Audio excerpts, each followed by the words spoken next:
Bismillah, alhamdulillah, la haula wa la quwwata illa billah.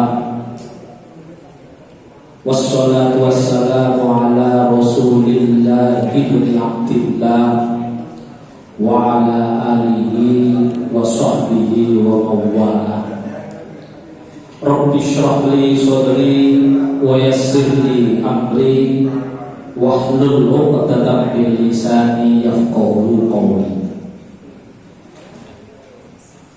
Bapak-bapak pengurus Majelis Wakil Cabang Nahdlatul Ulama Kecamatan Pucuk, jajaran Rokis, Kafilia, atau yang mewakili yang sangat kula muliakan, sahabat Khairul Amin, Wakil Sekretaris, kebetulan beliau rumahnya Paciran.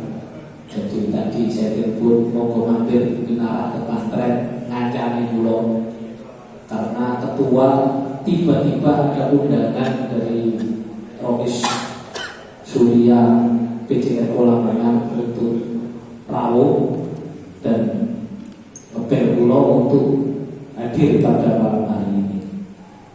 Sahabat saya, sahabat Syafiq, sarjana ekonomi yang sangat saya banggakan, 2 periode luar biasa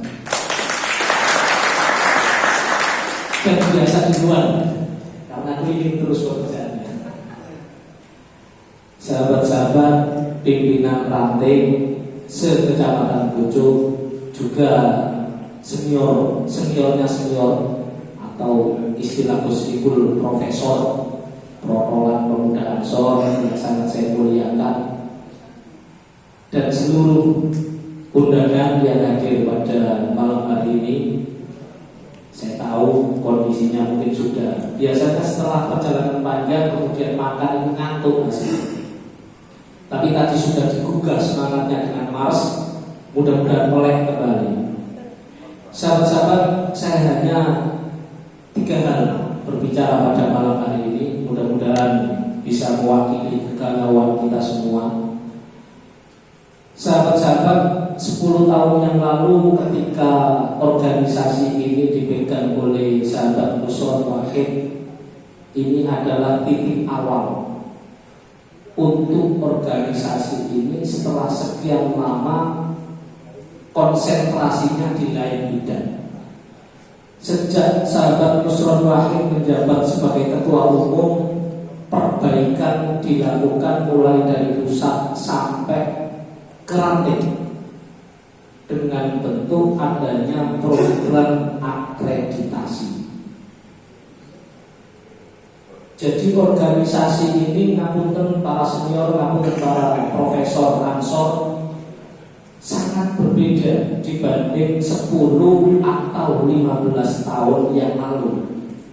Dulu orang masuk ke Ansor ya masuk saja, dari organisasi luar kemudian masuk pakai jas hijau, bisa jadi ketua PHC, sangat bisa. Tiba-tiba orang masuk menjadi ketua ranting, sangat bisa. Saat ini sejak zaman sahabat Nusron Wahid, organisasi ditata seperti saat ini, sedemikian rupa penataannya sehingga ada jenjang kaderisasi. Sahabat-sahabat yang akan menjadi ketua ranting syaratnya harus ikut kaderisasi, dibuktikan dengan sertifikat.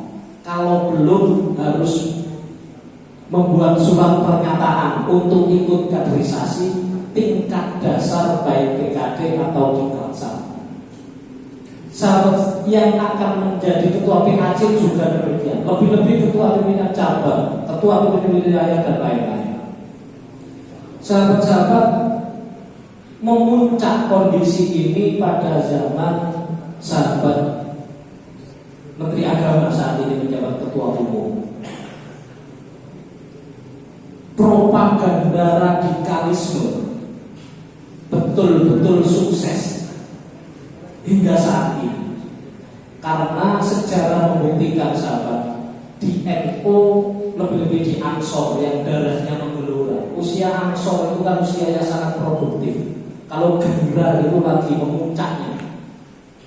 Gairah untuk apa saja? untuk kerja, untuk semangat, untuk tarung dan lain-lain. Sehingga propaganda radikalisme yang digaungkan Gus Yakut berulang-ulang betul-betul sukses.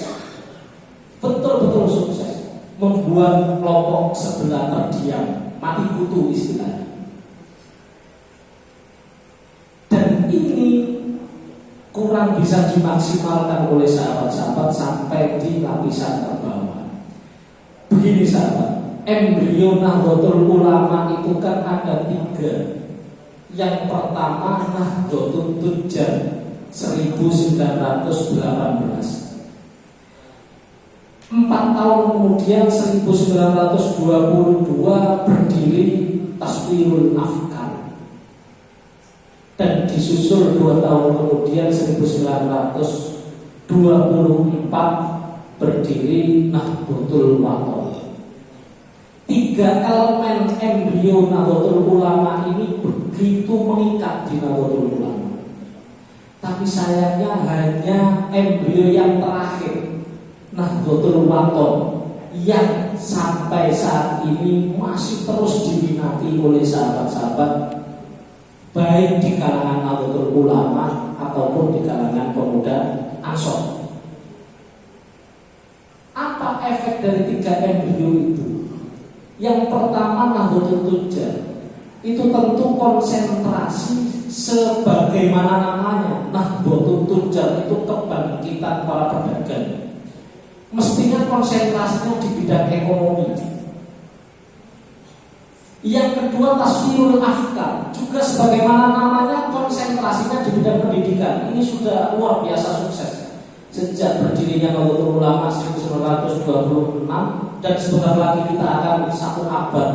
Dan dalam rangka menyongsong 1 abad ini banyak menggelurakan kembali cita-cita Nahdlatul Ulama sejak berdirinya tahun 1926. Dan yang terakhir itu adalah Nahdlatul Wathon. Ternyata yang terakhir ini yang banyak diminati. Ini di bidang politik saja. Jadi kader-kader Nahdlatul Ulama, kader-kader pemuda Ansor mulai tingkat pusat sampai terbawah ternyata jauh lebih minat ngurusi politik di Nahdlatul Wathonnya dibanding dengan Nahdlatul Tujjar. Apakah ini buruk? Tentu tidak. Karena dengan aktif di politik luar biasa manfaatnya, luar biasa saja. Pasang surut Nahdlatul Ulama sejak berdirinya ini juga luar biasa. Dan saat ini dimulai dari Gus Dur Kiai Haji Abdul Rahman Wahid yang menggelurakan misi perpolitikan Nahdlatul Ulama. Saat ini kader-kader Nahdlatul Ulama sudah banyak sekali menduduki posisi-posisi penting di negara kita tercinta. Sahabat-sahabat, ini tidak buruk, ini juga tidak jelek. Akan tetapi kalau saya memandang kurang maksimal kalau Nahdlatul Tujjarnya tidak begitu diperhatikan. Karena dengan fondasi ekonomi yang kuat, maka untuk menjadi apapun, apalagi ditopang dengan taswirul afkarnya yang luar biasa tinggi, maka untuk melangkah ke depan itu akan jauh lebih mudah. Maka melalui forum yang luar biasa ini, saya tentu tidak akan banyak menyampaikan sambutan pada malam hari ini. Saya berpesan terutama kepada sahabat-sahabat pengurus, karena saya berharap sahabat Safir ini nanti atau besok tidak menjadi dirijen kan? Apa itu dirijen? Direktur ijen. Jadi mari dilantik sampun makai mau ternyata sing mlaku yo Gus Safir. Gus Safir. Namanya saja sudah sama dengan Ketua PWI. Mudah-mudahan semangatnya juga sama dengan Ketua PWI.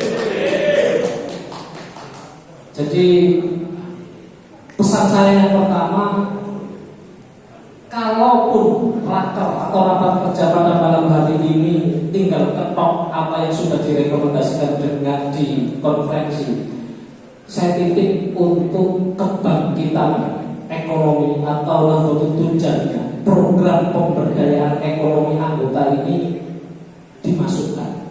Jangan terlalu banyak program, tapi Ini semangat teman-teman, sahabat-sahabat di Ansor ini kan sudah luar biasa. Isu radikalisme itu membangkitkan semangat yang luar biasa. Yang tadinya tidak tahu apa-apa tentang NU, begitu diajak di kelas, semangatnya koyok NU ini harus dimanfaatkan. Energi yang luar biasa ini harus dimanfaatkan. Untuk apa? Untuk memberdayakan ekonomi warga. Tidak harus dengan membuat lembaga ekonomi yang dikelola PAC, karena sudah banyak contoh yang berhasil juga ada, yang gagal juga banyak, tidak sedikit. Maksud saya memberdayakan ekonomi anggota ini dengan memberikan semacam motivasi, dengan memberikan semacam pelatihan, dengan memberikan semacam program studi ke kader-kader Ansor atau kader-kader Nahdlatul Ulama yang sukses membuat atau berwirausaha. Dengan begitu harapannya adalah memompa semangat kader-kader Ansor untuk berwirausaha. Karena kalau ini tidak dimulai dari bawah, kader-kader kita ini hanya semangatnya tidak tahu pada musuhnya tidak ada. Musuhnya itu sudah habis. ATI sudah dibubarkan, FPI sudah dibubarkan. Terus ngadepi apa? Semangat itu bagaimana? Ya tentu ke depan tetap ada manfaatnya, tapi energi yang luar biasa ini harus ditampung. Karena kalau tidak ditampung akan liar, bisa kemana-mana. Saya mohon dengan sangat untuk diagendakan atau diprogramkan untuk pemberdayaan ekonomi anggota. Saat ini mengakses dana luar biasa mudah. Tadi sudah saya sampaikan, semangat sahabat atau kader-kader kita di politik luar biasa, sehingga mengakses anggaran itu juga luar biasa mudah. Manfaatkan itu dengan sebaik-baiknya untuk kegiatan-kegiatan yang sifatnya pemberdayaan ekonomi anggota. Mudah-mudahan untuk teknisnya seperti apa, jangan lebih tahu, mau digodok dengan luar biasa, dipikirkan dengan matang program apa yang sekiranya bisa memberdayakan ekonomi warga gerakan pemuda Ansor. Mudah-mudahan bermanfaat, mudah-mudahan rapat kerja dan perempuan ini bisa menghasilkan keputusan yang bisa dilaksanakan dengan sebaik-baiknya. Akhirul kalam, wallahu muwaffiq ila aqwamit thoriq. Wassalamualaikum warahmatullahi wabarakatuh.